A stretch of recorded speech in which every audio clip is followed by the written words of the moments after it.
Pizza making is so much fun. It's a lot of fun to make it, a lot of fun to eat it. And I've been thinking about it. How many people here have made pizza at home? Okay, just about everyone. Did you ever make a bad pizza? No. No, you didn't, of course. It is impossible, almost impossible to fail at making pizza, unless you forget the yeast or something.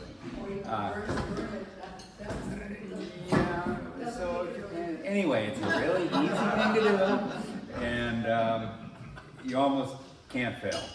And along with that, we're going to talk about some techniques that we use, and there is nothing to say that our techniques are the way to go. There is no right way to make pizza. The corollary of that is, which is almost true, is there's no wrong way either. So once again, you just can't go wrong trying to make pizza. So just jump in, learn some of the techniques here tonight, give them a try, and experiment. And the other thing I like to say is, as we talk about the techniques here, I'll call it my all-time favorite technique of all time for this week. Because we just constantly experiment. And there's a good chance I'll be doing something different next week. And there's a really good chance that a year from now, you won't even recognize the way I make pizza compared with now. You just constantly develop and learn. So we're just going to go through, if you want a course to watch someone in a linear fashion make pizza, put it together, put it in the oven, go to YouTube. There are hundreds and hundreds of really good videos on YouTube doing that. And I felt, why just repeat what you can get elsewhere? And I thought we'd talk about things we wish we had known when we started making pizza. Tips and tricks that accelerate your learning curve, that get you making a higher quality. Everyone can make good pizza. It'll get you to the higher quality pizza mark all that much sooner.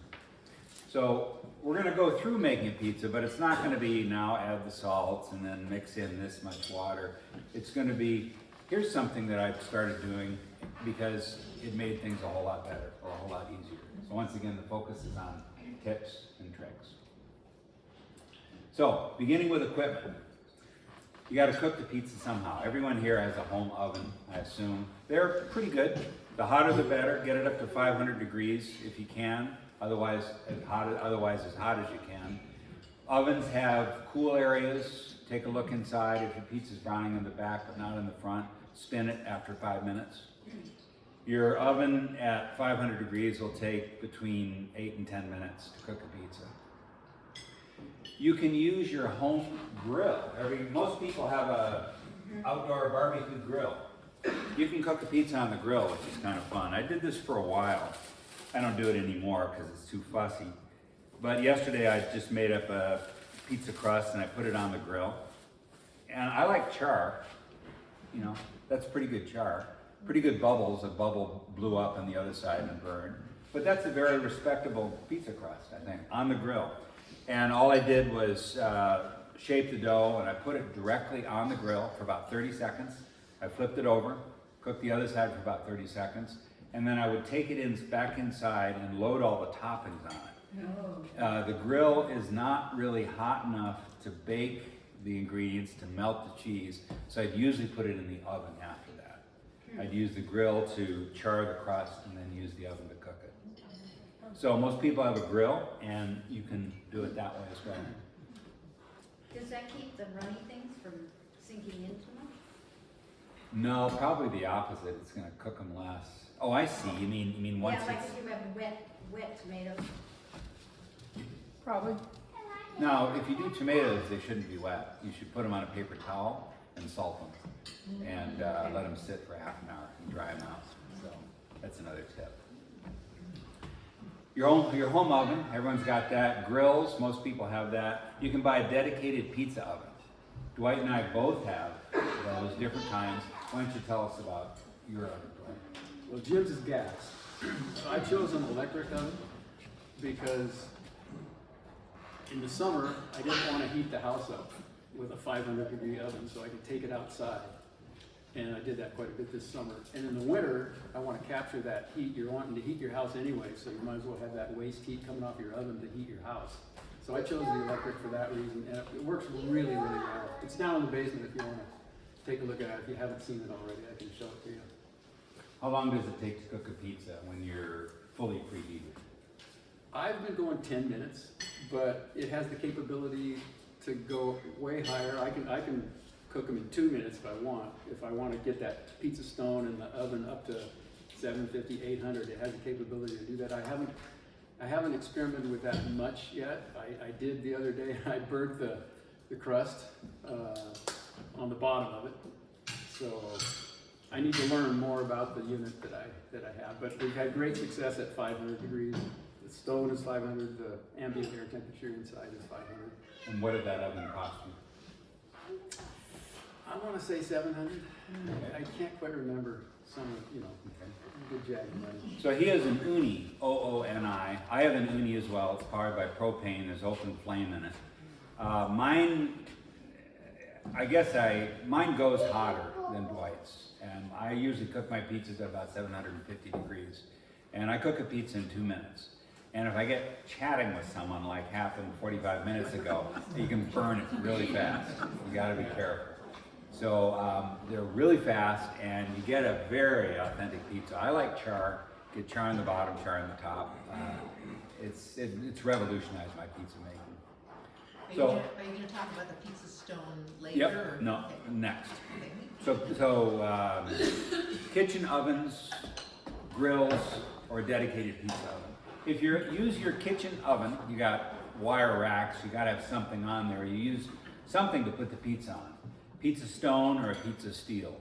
They need to be in the oven for quite a while ahead of time to preheat. You get them nice and hot, and they retain enough heat such that they cook the bottom of the pizza well. If you want to convince yourself you need a stone, try making a pizza on a cookie sheet. It just won't work. So, in addition, there's probably 2 things you just have to buy to start out with. One of them is a pizza stone or a pizza steel, and the other is a peel. And we'll talk about those 2. Pizza paddle, peel. So, stones This is a pizza peel. stones are some sort of crockery. I'm not sure what they're made of, but the thicker the better. They'll just retain much more heat. Never wash them with water, just brush them off. And a pizza steel is even better. This retains even more heat. This sucker's heavy. This sucker probably weighs. Did you make that? No, I haven't. Yeah, I forged it yesterday. But this really works well. You can brown a crust really nicely with this. But if you're going to do it in an oven, you really have to have one of these 2 things. Would a cast iron, like we've got really big cast iron pots, would it work? It sure would. That'll retain a lot of heat. It'll limit the size of your pizza, but it sounds like a good idea You to me. got 14-inch ones that I can do. That's the size of pizza I make. So Jim, is it a peel or a stone, or one or the other? No, you need both. Okay. So you got to cook on the stone or the steel. That's for heat distribution to get the bottom of the crust cooked. Try taking a floppy piece of dough, 14 inches in diameter. This is really pretty stiff. You cannot handle dough without some raw dough, without some help. No, is that thing a? Those are peels. No, that's What's that? a steel. This is a steel, and It's this a is a stone. toasted stone. Okay, but they're similar, using the same. Same function. Okay. Yeah, one or the other. Pizza peels or pizza paddles. That's how you deal with your 14-inch floppy disc of dough. There's just no other way to do it. Slide it in, pull it out. Nice. When it's ready, you slide it in, pull it out. With the hotter ovens that Dwight and I are using, I think we both started out using wood peels. They're kind of fun. I made these, they feel good to your hand a whole bit. But they're getting burned. You see that burn on there? That's because the stone is just so hot. So I'm pretty much using wood ones now just for serving and cutting on. And the metal ones work a whole lot better. So one of the tips and tricks is you can get one of these at the CRM Cash and Carry store in Wenatchee for $15. They're dirt cheap. So, and they'll last forever and you're never going to burn them. However, that's not particularly useful. One problem I've had, and Dwight has too, is your pizza, as you're slowly building it up, putting the toppings on, it ends up sticking to your peel. And you try and shake it off into the oven, and you end up with this big mound of stuff, everything together. You can buy a perforated pizza peel for about 60 bucks. They slide off these much, much better. Or you can buy a $15 peel and get a 1/2-inch drill bit and make your own perforated peel. So this is a $60 peel that I made for $15. To turn pizza, it works a whole lot better. This is a large surface area, getting under the pizza, trying to move it around. A smaller peel works much better. Just a round peel. This is exclusively for turning pizzas. Uni sells them. These are 60 bucks as well. This was a $15 URM peel that I took a hacksaw to. And so you can save, there are ways to save money doing this. Why do you keep the little one? For turning, rotating. Usually one part of the oven is hotter than the other part, so one side's getting overcooked. Just turn it, rotate it in the oven so it cooks evenly all around. Does that make sense? Yes. Yeah. I almost never use, yes. Well, I was wondering if you put the dough right on the grill, why don't you just, can't you put it on the oven rack? I've never tried that. I suppose you could. I bet it doesn't get hot enough. It's so thin, it won't carry much heat. I bet it will cook right underneath the wire itself and won't cook in between the wire, and it'll droop down in between. So that's what the stone. Yes. Give it a try and tell me how it works. This is all about experimentation. So, pizza peels, you gotta have them. A couple other tools that are not quite as important but key. In making your dough, weigh all your ingredients. Don't use volumetric ingredients. There's too much variability in that. All of the good pizza recipes that you can find anywhere are all listed in grams. Get a gram scale and use it. It's just much, much more reliable. Do you use a gram scale? So I was going to interject something here. I don't use a scale, and I may never use a scale. Jim makes probably better pizzas than I do, but I've never had well, the only disaster I had was a couple of weeks ago when I turned it up to, I burned the bottom, but I've cooked probably, I don't know, 75 pizzas in my oven, and they all turned out great without. Do you use any measurement? A volumetric measurement? Oh yeah, yeah, Okay. a cup of flour, you know, half cup of this. Okay. Yeah, I do measure. So just one little fact, everyone likes to use kosher salt these days. So salt is one of the ingredients of pizza, of course. And kosher salt are delicate big crystals with a lot of air in between them. And a teaspoon of kosher salt is about 3/4 of a teaspoon of regular iodized table salt, because there's just much less air in there. So if you were to use volumetric measuring, you're going to mess up. If you use weight measurement, you'll get exactly the right amount of salt. So the casual way to do it, the OCD way to do it. We all find our own level. There you go. It's nice to know what temperature your oven's at. The hotter the better. This is an infrared thermometer. I think it was 18 bucks off of Amazon or something. I find it pretty useful. So I know when my oven is heated enough. So I borrowed one of those just to find out how hot my stone was. I borrowed it for a couple of weeks. I cooked some pizzas, dialed it in, and then I returned the infrared gun to my friend. I didn't have to buy one. I just dialed it in. Now it's in my memory. So that's the way I If it operate. works, you know, it's always going to be a good pizza. Yeah. So moving on to ingredients. Probably the tip, Dwight's going to laugh at me, but the tip that I think is the most important, the best thing I can tell you about is something that I found when I bought my Uni oven. Uni's got a website, ooni.com, and on it they have a pizza calculator, and it's available as an app. I've got it on my phone, and it is so handy. The first question, you just fill in a bunch of questions. How many balls of pizza dough do you want to make? 3 balls, whatever. How many grams each ball? 250 grams, that's the standard size.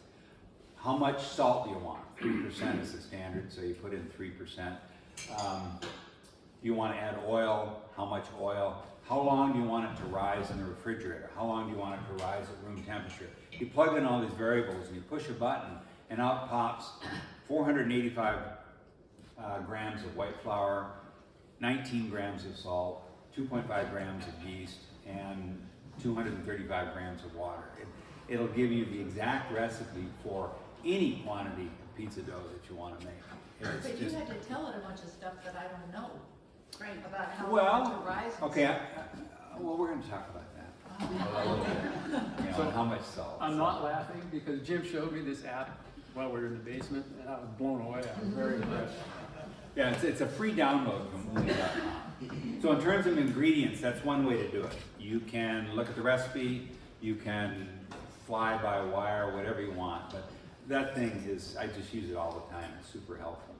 I will say this though, with my method that I've been using, I might start using your method, but if I want to make a pizza in a hell of a hurry, a cup of this, cup of that, I've got a recipe I follow, but it's fast.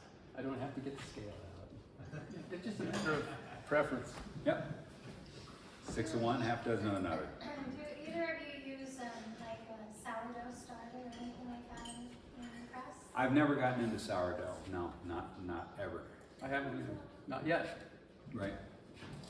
Maybe next. Yeah. Yeast is the all-time favorite of all time for this week. Flour. My overall tendency is I think special flours and special yeast and special this and that is overblown. I can't really taste the difference. I use all-purpose flour, period. I started using King Arthur, which I think is really good, and then we went to the generic brand because King Arthur was too expensive. It tastes just the same. Do you use any special flour? I've been using half white and half whole wheat, mostly. Okay. Tonight's was all whole wheat, the one that I made with the tomato sauce on it. That was all whole wheat. Okay. So I go back and forth. Okay. Nothing special. Right. Don't use cake dough, or excuse me, cake flour. There's not much gluten in that.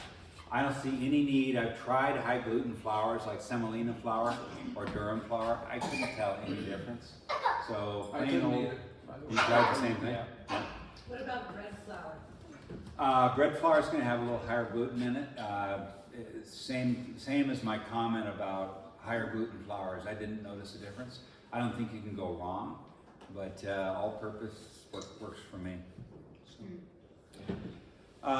Yeast. Here's another tip. The little Fleischmann's yeast envelopes are $1.80, $2. You can buy yeast by the pound from King Arthur for about 1/10 of that cost. I buy a pound at a time of their dry active yeast. I keep it in the refrigerator. I have one of those jars that Fleischmann's came in, and I just refill that jar in the refrigerator whenever I need to. So I save a huge money by mail ordering yeast by volume. I bought 5 pounds of yeast on the bulletin 5 board from a pounds? guy that he bought a whole bunch of yeast for something. He was selling it, so I called him. I went down and got his, and then I froze it, and I bring it out a little bit at a time. So you can freeze yeast, right? Oh yeah, that's how I keep it. Yeah, Wow. yeah.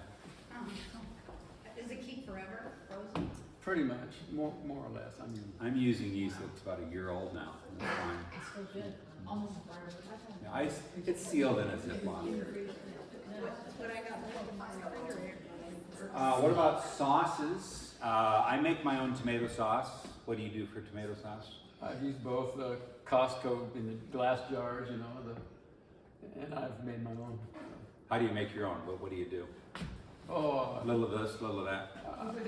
Well, I pick the tomatoes from my Ooh, garden, you make it from tomatoes. chop them up, throw them in. I saute like onions, peppers, and garlic, and saute that. Throw it in, and then cook it down because it's usually pretty a lot of moisture in it. Cook it down. And then do you use an immersion blender to homogenize it, or just use it lumpy? Sometimes not. Yeah, Okay. done both Wow, ways. that's cool. I got a recipe from, I think it was Uni once again. By the way, go to the websites for all of the pizza oven manufacturers. Uni, or there's another good oven called Gozney, Gozney. And the websites are full of blogs, and recipes, and tips, and tricks. It's just more information than you can possibly consume.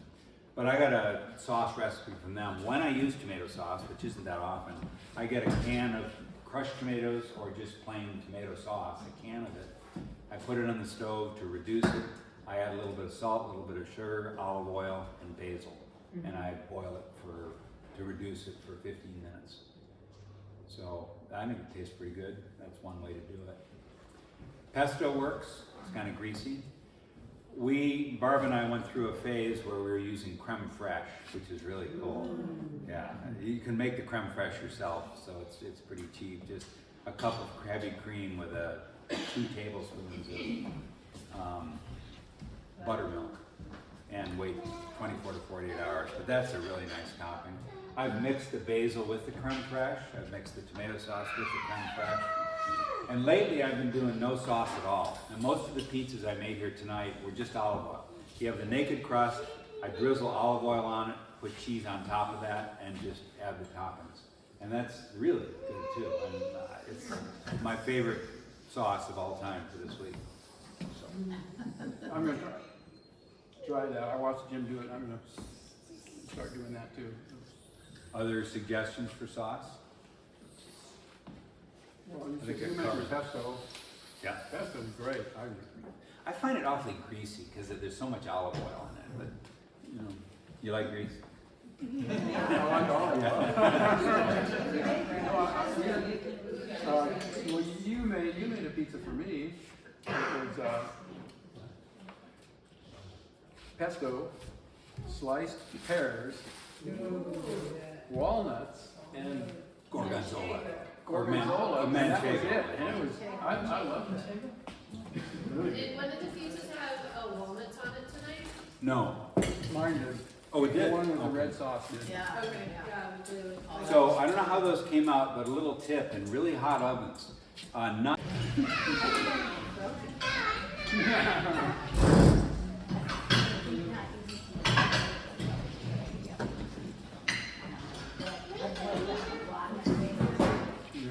So this is another great piece of equipment. This is just a plastic spatula. It conforms to your round bowl, and it makes mixing up things just easy as pie. You don't get your hands all that dirty. So I'm just mixing this water in. Is that just water and flour? A little bit of salt and yeast. Salt, yeast, water, flour, that's it. So it's going to get pretty solid, pretty formed. And I'm going to spill it out onto the mat here, because we need to knead it. Now, the big question with kneading is how long you do it. When are you done? And the two things I look for are, number one, a smooth contour to the dough ball. Is this smooth? Nah, it's all shaggy. I also look at the elasticity. When I push your finger in, it kind of comes out, it's done. So that's usually probably about 5 minutes.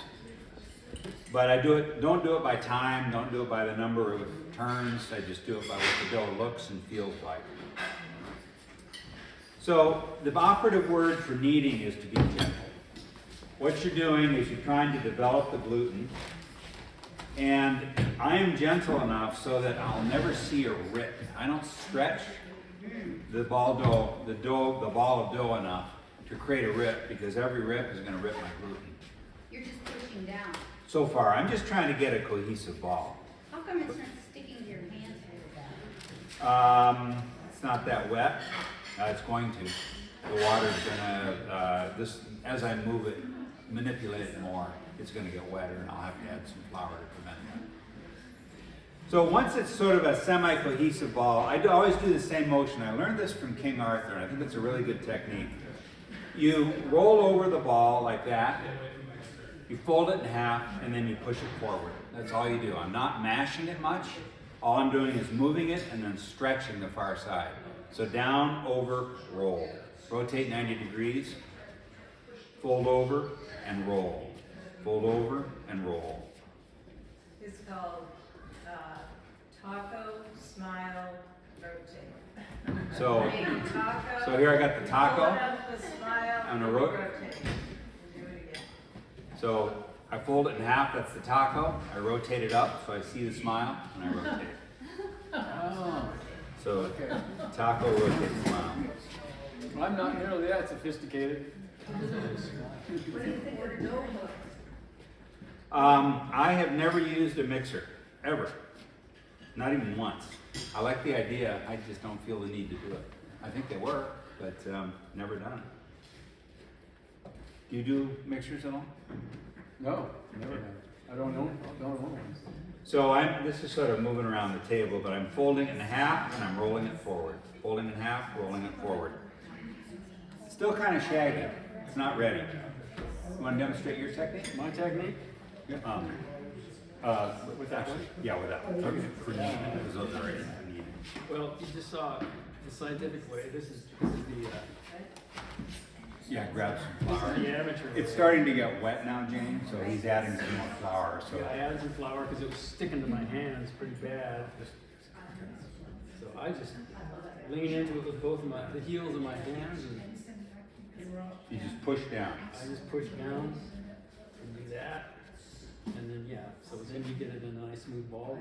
And I use a rolling pin. Jim has To a shape it. to shape To it. shape them, yeah. Jim has a classy way that he's going to demonstrate. Well, I'm not, so there's another way to do it, the mash down technique. I'm not really satisfied with this yet. It's not as smooth as I'd like to see. So I'm just gonna do it a bit more, maybe another Typically, minute. how long do you think you have to do it? I'm thinking 5 minutes. 5 full minutes. Yeah. I'm a corner cutter, so I probably would have done 2 or 3 minutes. That's There you go, there you go. That was killing me. So fold over, roll up, rotate. Fold over, roll up, rotate. Looking better. Yeah, see how it's getting smooth? Look like James You should Bond. have set a timer on it. Baby's bottom. Oh, I like it. Yeah, boy, it is. I can see it. It's getting way smoother. Look at that, like a baby's bottom. So that's pretty close to done. Didn't count the number of times I did it, didn't count the minutes. I just tell it by it's done. The other way is to push in, and it's mostly popping back out. I would probably, if we weren't on a time budget here, I'd probably do this for about another minute. Wow. And then it's tough. You can just like work it like you were talking about in the basement. Well, eventually, yeah.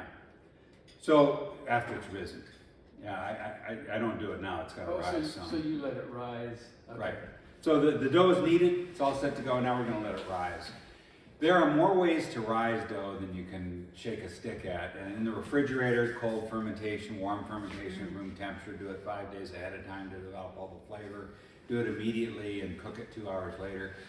My all-time favorite technique of all time for this week is I usually make up dough in the morning and I put it immediately in the refrigerator.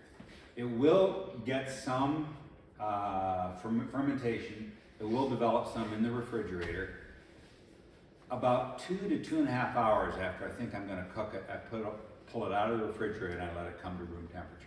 And how do you put it in the refrigerator? Couple ways. I either get a round bowl like this and I put it in, I spray Pam, spray oil in it. I put it in like that and then I cover it with saran wrap that I've also sprayed with Pam so it doesn't stick. So it prevents it from drying out. I don't think tea towels really prevent dough from drying out. I'm going to want something more effective than that. The other way to do it is to get a Ziploc, spray a little oil in there, and just put it in the Ziploc. So I put it immediately in the refrigerator, take it out 2 to 2.5 hours before I want to cook it to let it warm up and it rises in that time. What do you do, Dwight? Well, I started my dough at 3 o'clock this afternoon, and I turned the oven on just to get it a little warm and put it in the oven so it rise, and then I just brought it here at 4:30. Okay. And I'll do it that way sometimes too. I'll let it rise for probably a total of 2 hours after mixing it and then just cook it immediately. Yeah. So How low can you set your oven? Well, I turned it on 350 and left it on for like a minute and then shut it off and Oh, okay, warmed it okay. up just enough. Sometimes you can just put the oven lights on. Okay. Or That's a good. I turn it up to 200. House is cold, so.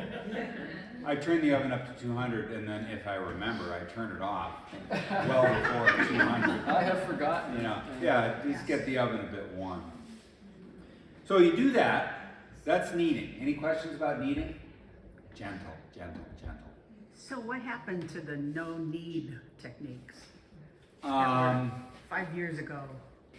Yeah, I think it has potential, but I've just gone back to mainly. About bread that pizza. I did pizza dough that way too. But. So you've had your dough, you've kneaded it, you've let it rise. I took this out of the refrigerator 2.5 hours ago. Now you got to make a pizza skin out of it. So we got, guess what? 2 different ways of doing it. Why don't you want to go ahead and show us? The amateur way. Well, so Jim has taught me that you take it at the edges and roll it like a wheel, and that starts to make it expand. So I start it this way, and my dough is usually not nearly this elastic. It's kind of, so I'll start it this way, and then I'll just plop it down, and I'll spread it with my hands a little, and whip out my rolling pin. And Jim taught me that once you're rolling it, sometimes you want to let it rest, and then come back to it in a minute or two, because if you just keep rolling it out, it wants to come back. But if you let it rest, and then you can roll it out a little more effectively the next time. That's the gluten that does that. The gluten is not distensible and it shrinks back down. So Yeah, that's so I good. just pause and go do something else. That's And amazingly weird. come back to it. And I love this rolling pin. I got this at a yard sale when I was 20, I think. You know? You get attached to things like this. Look at that thing. The red sauce. One other question, Dwight. Yeah. What's underneath your dough? What's that white paper circle? Oh, yeah. Tell me about that. Well, Jim, after 2 days at a chef training course on how to make pizza, he came back with this idea. This is parchment paper, food grade parchment paper, and it's working really well for me. I use the parchment paper and I stick it right into my pizza oven on top of the stone, and at 500 degrees the parchment paper will not burn. If I cook it at 700 degrees, which I could if I wanted to, that would probably start to burn the edges. So I've been going 500 degrees and it just browns the edges a little bit. I have a lot of problems. I don't use parchment paper in my oven because it's too hot. Parchment paper burns up. And so I have a lot of, I use just flour, and I used to have a lot of problems with the dough sticking to the peel. Big problems. I try and shake it up and it would all, accordion into itself and ruin it. And parchment paper is a way to prevent the dough from sticking to the peel. If you're cooking it in an oven or someplace where you can use the parchment paper, it's a great way to go. I can't do it, but you can in your home. Well, oven. I'm going to start experimenting with what you've done so I And can yeah, do it without parchment paper. okay. And one final thing, again, my inner Scotsman, parchment paper is ridiculously expensive in the grocery store. I mean, it's crazy. Go to cash and carry URM in Wenatchee and get a box of 1,000 sheets. It's about $40, and it's going to last you for 10 years. That's what I did. Yeah. You're dead. Way cheaper. The other way to do it, a little more traditional. I'll make one last comment about the dough rising. A cardinal mistake is to let it rise too long. It gets too full of air bubbles, and I'm told, I don't know if this is true, but the byproduct of yeast metabolism is alcohol, and alcohol attacks gluten and degrades gluten. So if you let it rise too long, you get this weak, flabby, flaccid dough that tears easily and just has no strength. So don't, it's better to under-rise than over-rise dough. And how long should you let it rise for what's a good? Well, what I do now is I take it out of the refrigerator and I let it sit for 2 to 2.5 hours. In just at room temperature? Yep. So you'll end up after that with something like this. This is pretty distensible. And I get a bowl of flour and I put it in there and I sort of prod with my fingertips. Like Dwight says, I'm trying to retain the outer rim, the outer crust, while thinning the inside. So it sort of looks like a Frisbee. I don't know if you can tell, but there is a rim is retained. I like a rim, nice big bubbles in the rim. And then I'm going to stretch it. I'm going to let gravity do most of the work. I sort of sometimes think of this as kind of like a steering wheel. And I'll just rotate it and it'll gradually ooze down. You never throw it? I can throw it, and I'm not convinced that, I don't think I do it right. There you go. I'm not convinced it works all that well. The other thing you can do is, usually it is thicker on the edge, so you can put your fingers in the edge and pull them apart to stretch it some. So I usually do it as a combination of gravity, steering wheel stretch, and active stretching with my fingers. And this stuff, if it isn't, I got a little hole. This stuff, if it isn't over-risen, hole's gone, it's amazingly flexible stuff and it's pretty darn strong. If you want to look, Give us a spin, give us a spin. okay, you do it on the back of your hands and just,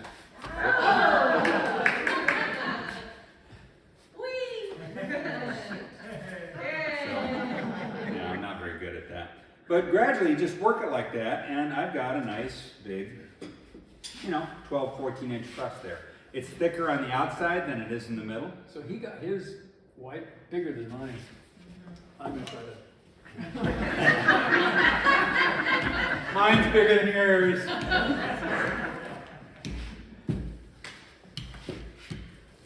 Bigger, yeah. That's better. All right. So that's how you shape the dough. Take your choice of techniques or come up with some new technique. There's no right way and there's no wrong way. Finally, to finish it off, we talked about various sauces. I put the sauce on at this point.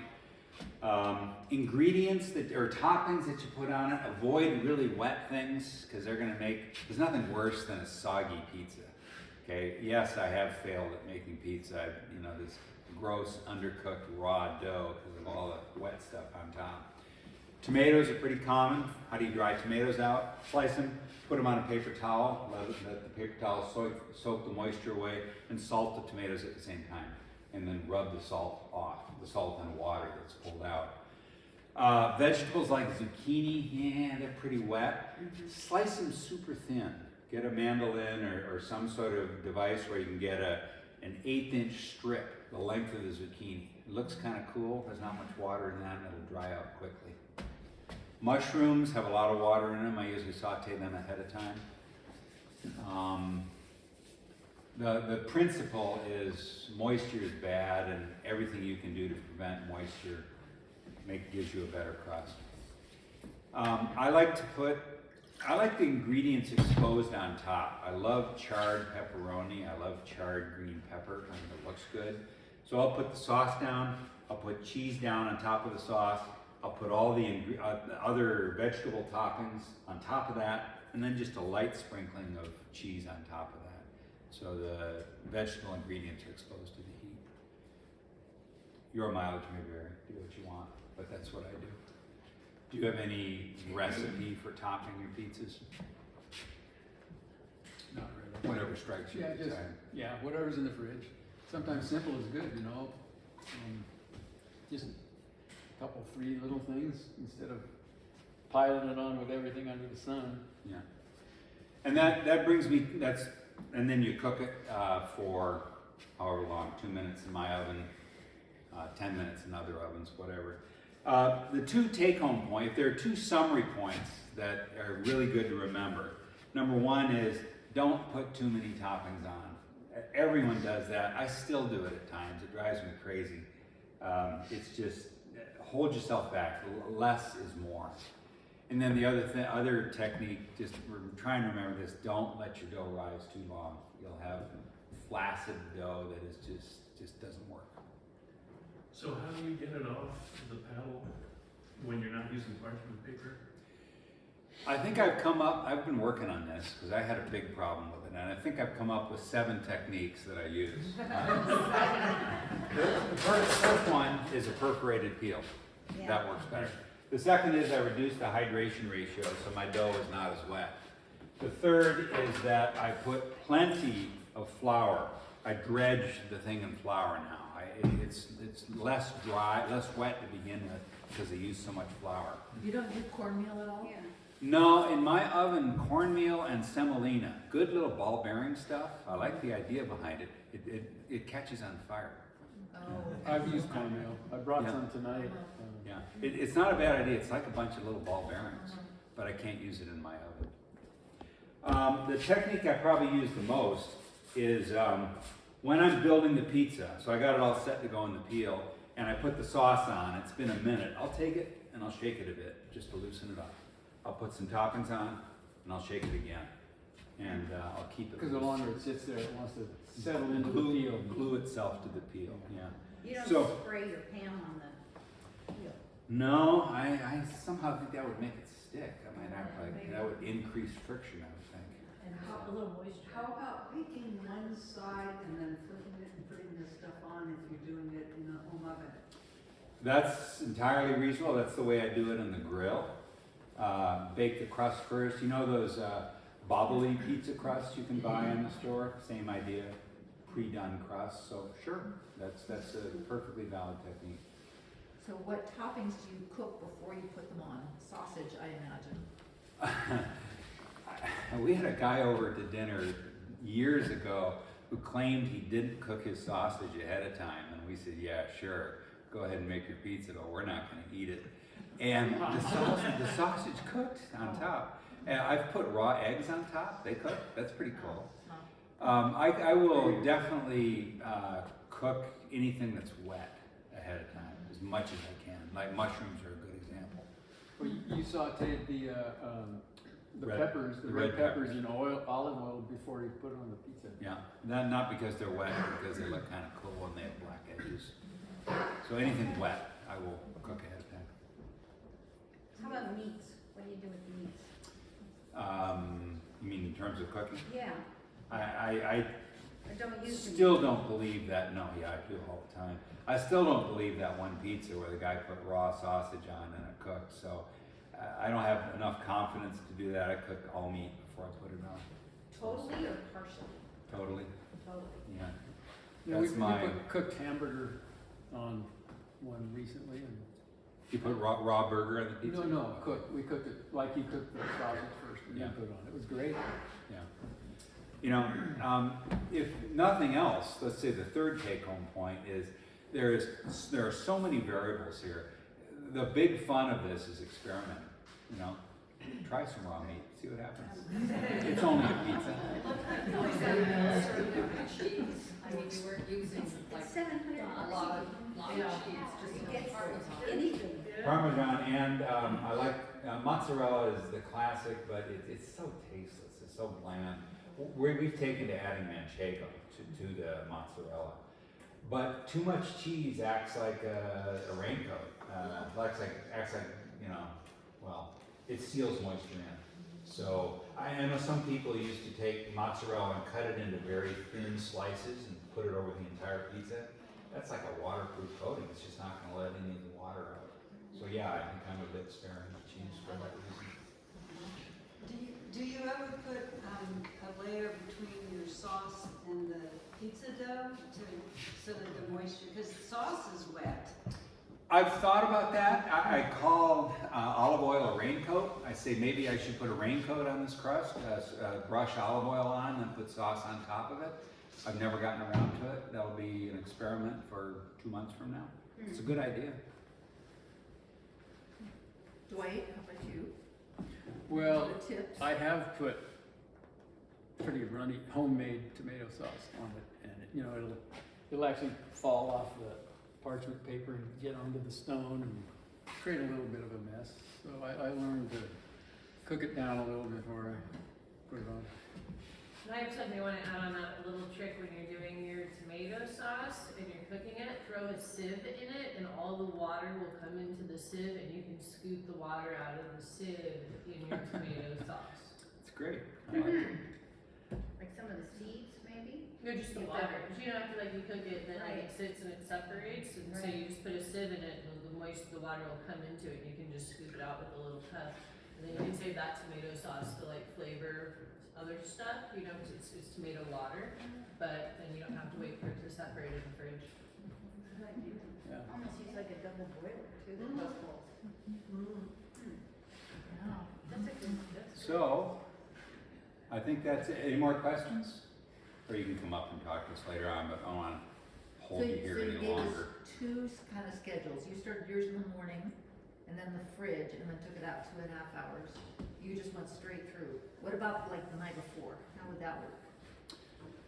I myself would do it the same way. I would make it and immediately refrigerate it. And I'll do that up to 5 days ahead of time. Oh, okay. They claim, and I don't have the taste buds to confirm this, I'm just not that sophisticated. They claim that the longer it stays in the refrigerator, the more flavor develops in the dough. Oh. And like 5-day dough is you know, the best. I can't plan 5 days ahead, you know, and make pizza dough Monday morning for Friday night. I don't think so. And then how about freezing it? I used to do that. It seems to work perfectly fine. I don't do that anymore just because it's so easy to make it fresh. Yeah, and I froze one recently, and I think I left it in the freezer for 2 weeks, and I pulled it out, and it wasn't the same. And I don't know if that was just a one-off thing, but I know you can freeze pizza dough. Yeah. I can't imagine why it hurt too much, but it just wasn't the same for me. I have to agree with that. So. So say again, when you put it in that bowl, and you put the saran wrap over it, do you put it on the saran wrap or Pam or flour? When it's rising, Yeah, when you put it in the refrigerator. yeah, no and flour. rising, then I assume you take the same bowl out and let it rise in that bowl without the saran wrap. I'll leave the saran wrap on it. I don't want the thing to dry out. You let it over the top, not on the ball. Correct. So I'll take we got a million of these plastic bowls. I'll spray it with Pam or the equivalent. I'll flop the dough ball in there. Okay. I'll take a foot square of saran wrap, spray it, wrap it on top, tuck it in on the edges so it's good and airtight, and throw it in the refrigerator. 2.5 hours before I'm going to cook a pizza, I'll pull it out. I'm not going to remove this saran wrap or anything. I just want to warm up that dough ball. And I don't want it to dry out. So Wouldn't it expand? But the saran wrap is big enough to... It stretches enough. Yeah. So you don't put it tight, or you do put it tight? I do. I wrap it around, and I leave 3 or 4 inches around each edge. But when it expands, It's okay. Yeah, it's okay. What I would really like to do for bread baking is those at URM. They're, I think, 2 gallon, and they're almost clear plastic, and they have a lid on it, and they're measured. So if you have a quart of dough and it's up to 2 quarts, you've risen it twice, and you don't have to cover it with saran. You can just coat this plastic tub with olive oil and then flip it over, and it doesn't dry out. So I love doing that for rising. Yeah, I really like the saran wrap, but what I used to do was something similar to that. I'd put olive oil in the dish. I'd take the dough ball and plop it down and rub it all around to get the bottom side covered with oil. Then I'd flip it upside down. So the upper surface was waterproof with the oil. And that's enough. Then you don't need the saran wrap? Yep. Probably. That's the way I used to do it. Why don't I do it now? Why do I use saran wrap now? I don't know. Saran wrap seems better, but I have no better reason than that. Experiment. Well, thank you, Jim and Dwight.